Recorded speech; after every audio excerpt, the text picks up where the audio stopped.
Welcome back to Tour de France Beyond the Podium, stage 19 of the Tour. The big question coming into today for most of us, the excitement, what is going to come from Jonas Vingegaard? He's feeling good. He's confident. He likes how he feels. The Tour is not over. What is Jonas Vingegaard bringing to the fight with Tadej Pogacar?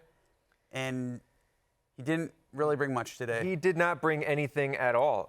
Like I said, he could have tried what Roglic tried. You know, he said he was willing to risk second place in order to win, and I did not see that at all. What I saw was like, you know, when you like scold a puppy and it rolls over and it pees on himself, like that's what I saw from Jonas Vingegaard. It looks like he's just afraid to leave Tadej Pogacar's wheel, and he was content with second place, doesn't even try for a stage, doesn't even give him a pull to get back Team and Arensman.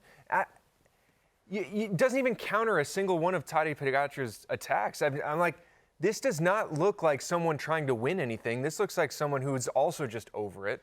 Yeah, to me it looked like he was more concerned about Tadej not winning than he was to give himself a chance to win. Maybe, I don't know, that's not taking away anything from Team and Arensman, but we wanted to see that last big battle. And even if Jonas would have been able to sprint Tadej to the line and beat him, it would have been like, okay, you lost the Tour, but you get to have this little consolation victory. Or even if he goes down swinging at the line, even if he trades poles with Tadej, gives him some attacks, gets back on Tadej's wheel, tries to come around him at the line, and Tadej wins another one, at least then he knows that he left it all on the table. There was no risk. He has clear distance to third place. So if he goes and he gives these digs and then he has to be like, oh, now I'm limping to the line, do you really think that you're going to lose that much to Florian Lipowitz? You don't think you're going to be able to hold on to Florian Lipowitz's wheel? Or even if you went so deep that, he has enough time anyway. That Florian Lipowitz gains 2 minutes on you, that you're still going to lose second place? It wouldn't even be 2 minutes. And plus, you even said you don't care about losing second place.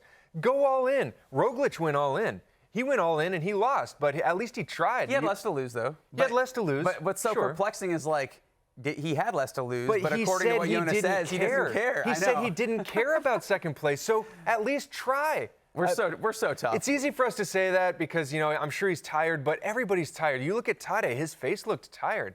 If there's a chance to just at least try. Yeah. The only person who tried today, well, aside from Roglic, was Team and Arensman, and the only person that tried came up big.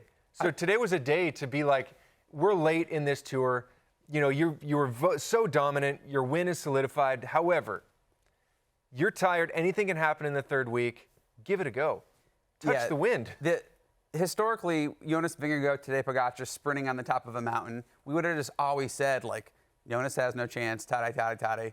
We did see Jonas turn the page on that last year. He got one up on him last year. Stage 11. But what is so, like, intriguing to me is, like, all we have to work with is what we see on TV and what they say. So we grab a lot onto what they say. And Jonas, based on what he says, this dynamic of Pogacar being better at the finishes, you would think that's almost incorrect based on what Jonas is saying. Well, so I'm starting to think that whatever Jonas was telling us was just a cue card, a script given to him by the team, because he's never been one to really like media. So I think he just has these stock cliche answers that he gives people. And you don't expect athletes to tell you the truth, but it would have been bad PR or whatever to just say, you know what, I'm happy with second. I can't beat this guy. I'm just going to follow his wheel. You know, you can't say that, but at least kind of live up to what, you know, maybe that script was there for a reason. Like, hey, Jonas, maybe give it a shot.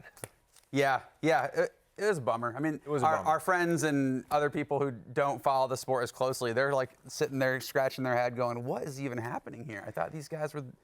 And I got to say, it's the complete opposite to the way that Visma has ridden throughout the entire Tour. They had been putting pieces in place, sending riders up the road, ratcheting up the tempo, doing all this stuff. The only thing that was missing from that equation was a leader that actually wanted to capitalize on it. I mean, they won stage 8, I believe it was, with Simon Yates. That was not the plan going in, and you can't say that it was a bad idea because they ended up winning a stage, which is great. Stage 10. Stage 10, sorry.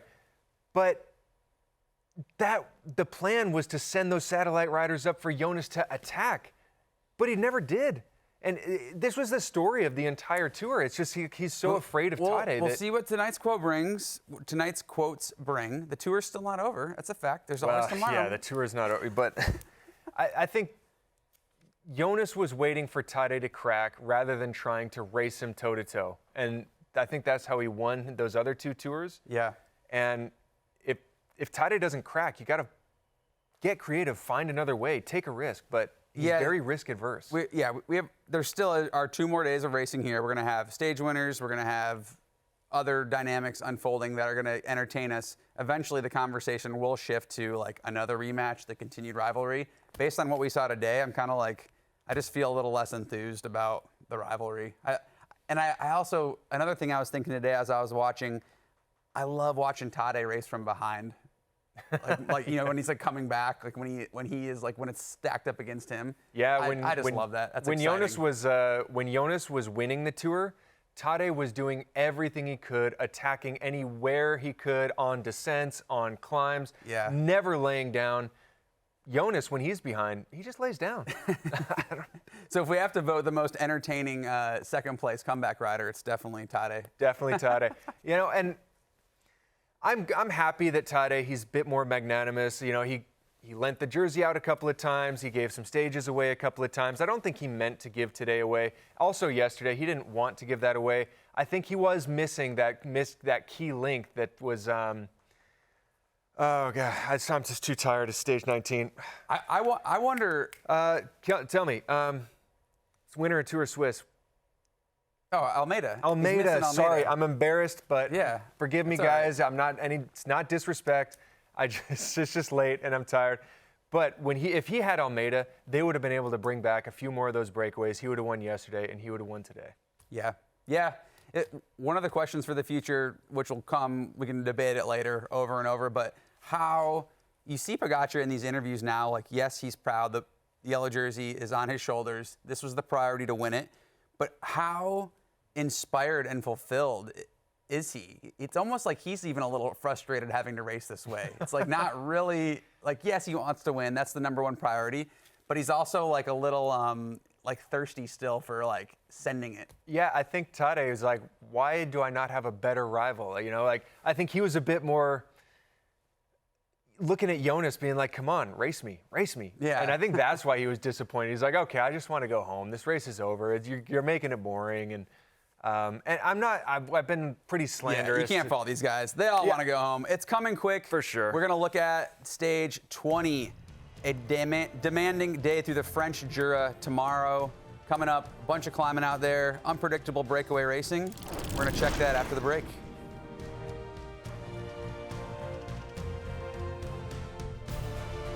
For all your cycling content year-round, subscribe to NBC Sports YouTube page. We got it all.